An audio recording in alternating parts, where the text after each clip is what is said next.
Hello students, welcome back to the channel. आज हम कर रहे हैं क्लास 8 का chapter 3 square roots cube and cube roots. Assignment 3.1 का क्वेश्चन नंबर 1 है बेटा मल्टीपल चॉइस क्वेश्चंस MCQ। तो इसका फर्स्ट पार्ट है हमारे पास, a perfect square can not have the digit. A perfect square cannot have the digit 9 at one's place, 1 at one's place, 8 at one place, 4 at one's place। तो हमने perfect introduction में हमने perfect square के बारे में पढ़ा था कि अगर हमारे वंस प्लेस पर कौन कौन से नंबर होने चाहिए। हमारे वंस प्लेस पर अगर 1 हो, 4 हो, 5 हो, 6 हो और 9 हो एंड 000 हो, तो वो हमारे परफेक्ट स्क्वायर होते हैं। ठीक है, तो वो नंबर्स हमारे परफेक्ट स्क्वायर होते हैं। लेकिन अगर हमारे 2, 3, 7, 8 या 000 सिंगल 0 अगर होते हैं तो वो नंबर हमारे परफेक्ट स्क्वायर नहीं होते हैं। ठीक है बेटा, तो यहाँ इस क्वेश्चन में हमें देखना है कि हमारा वंस प्लेस पर हमें परफेक्ट स्क्वायर के बारे में बताया गया है, तो हमें ये फाइंड करना है कि कौन से नंबर हमारे परफेक्ट स्क्वायर, इनमें से कौन सा नंबर है जो परफेक्ट स्क्वायर आएगा। परफेक्ट स्क्वायर देखो 9 हमारा इस सीरीज में है, 9 है हमारे पास इस सीरीज के अंदर। ठीक है, उसके बाद ये 9 हमारा परफेक्ट स्क्वायर होगा।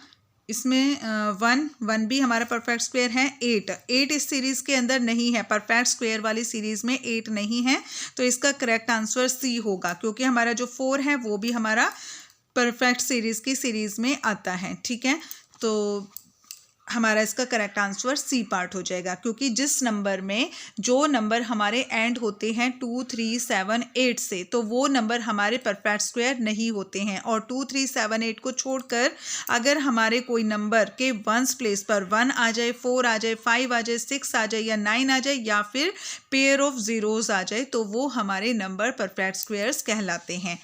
नेक्स्ट क्वेश्चन है हमारे पास, which of the following numbers is a perfect square. तो इसमें भी हमें ये बताना है कि इसमें हमें ये बताना है विच of the following number is a perfect square, कि कौन सा इसमें से परफेक्ट स्क्वायर है।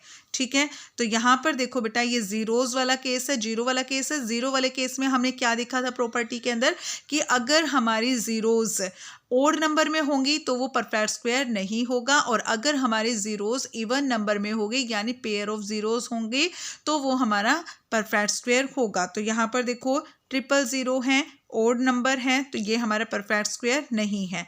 ये भी हमारा परफेक्ट स्क्वायर नहीं है, क्योंकि यहाँ पर सिंगल 0 है, ओड नंबर है।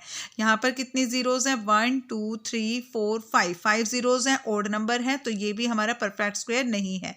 नेक्स्ट डी पार्ट में हमारे पास जो जीरोस हैं वो कितनी हैं, 1, 2 जीरोस हैं, पेयर बन रहा है जीरो का, तो यहाँ पर इसका करेक्ट आंसर डी हो जाएगा।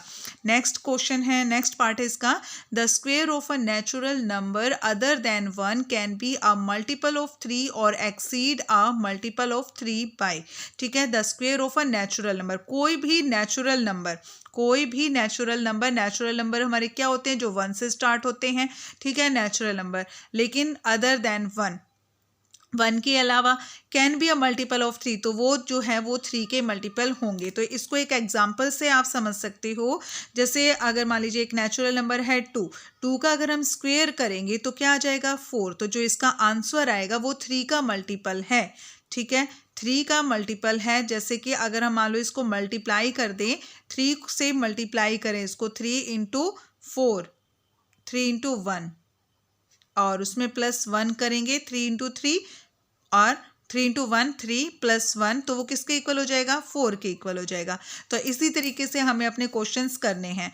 ठीक है, तो हमारे जो नंबर्स हैं वो सभी हमारे जो नंबर हैं वो नेचुरल नंबर हैं, सभी हमारे नेचुरल नंबर हैं, और इसमें हम अगर ये सारे जो नंबर्स हैं ये 3 के मल्टीपल हैं, और इसको 3 से मल्टीप्लाई करने के बाद अगर हम 1 ऐड करेंगे तो हमारा स्क्वायर नंबर आ जाएगा।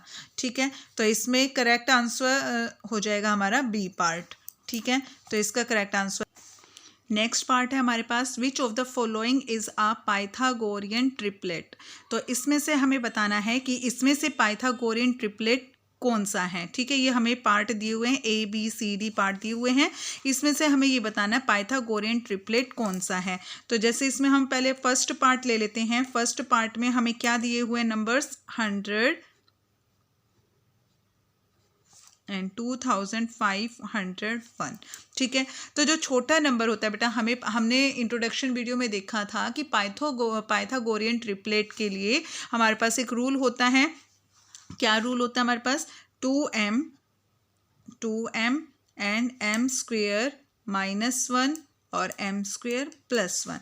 तो जो सबसे छोटा नंबर होता है, यहाँ पर हमें 3 नंबर्स दिए हैं और हमें ये बताना है कि ये पाइथागोरियन ट्रिपलेट है या नहीं है। ठीक है, तो जो छोटा नंबर होगा, तीनों नंबर में से जो छोटा नंबर होगा उसको हम 2m मान लेंगे, उसको हम 2m के इक्वल रखेंगे। तो 2m = 100, 2m = 100। तो यहाँ से हम m की वैल्यू निकाल लेंगे। 100/2 कितना आ जाएगा? इसको डिवाइड किया हमने तो m आ गया हमारे पास 50। ठीक है बेटा, तो m हमारे पास 50 आ गया। अब m की वैल्यू को अपने सेकंड मेंबर में रख लेंगे। सेकंड मेंबर क्या है? m square -1, m square. तो m हमारा कितना है? 50। 50 का स्क्वेयर करेंगे एंड -1। 50 का स्क्वेयर कितना हो जाएगा? 5 5 जा 25 और -1। ठीक है बेटा, इसमें से माइनस करेंगे, 10 में से 1 माइनस करेंगे तो हमारे पास कितना आ जाएगा? 9 एंड 2499।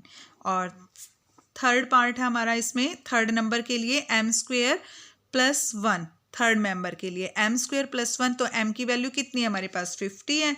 50 स्क्वेयर +1, 50 का स्क्वेयर वही 2500 +1, तो हमारे पास आ गया 2501।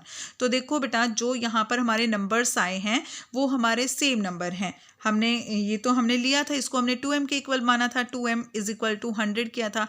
और सेकंड मेंबर आ गया हमारा सेम वही 2499 और थर्ड मेंबर आ गया हमारा 2501। तो इसका करेक्ट आंसर हमारा ए पार्ट है, क्योंकि जब हमने इसको पाइथागोरियन ट्रिपलेट के रूल्स के अकॉर्डिंग इसको सोल्व किया तो हमारा सेम आंसर आया है। तो इसका करेक्ट आंसर हो जाएगा ए पार्ट। लेकिन अगर मान लो अगर आप अपने क्वेश्चंस को चेक करना चाहते हो तो इसका बी पार्ट लेकर एक बार हम आपको करके दिखाते हैं। तो बी पार्ट में हमें कौन से नंबर्स दिए हुए हैं? बी पार्ट में हमें दिए हुए हैं 30, 36 एंड 40। तो जो छोटा नंबर होता है उसको हम 2m के इक्वल मानते हैं।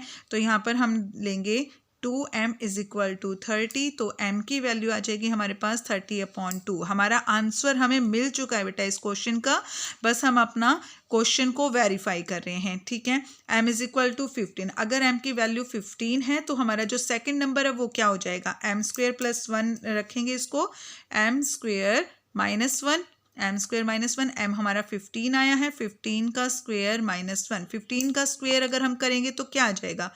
15 का स्क्वेयर, 15 को 15 से मल्टीप्लाई कर दो, 15 5 जा 75, 15 1 जा 15, 15 और 7 225। तो यहाँ पर आ गया हमारे पास 225 -1 224 आ गया।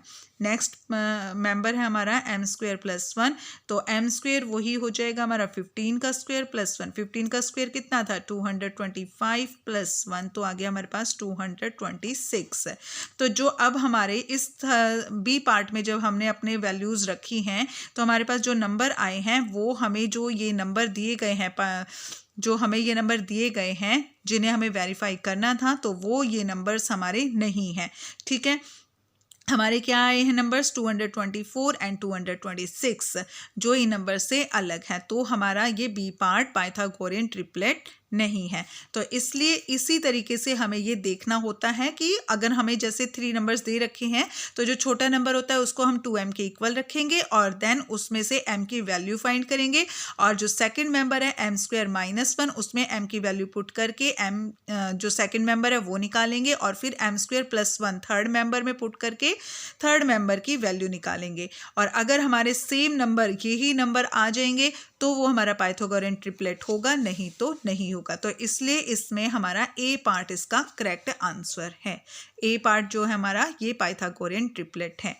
तो इस वीडियो में हम इतना ही करेंगे। अपनी नेक्स्ट वीडियो में हम सेकंड पार्ट करेंगे, इसका सेकंड क्वेश्चन।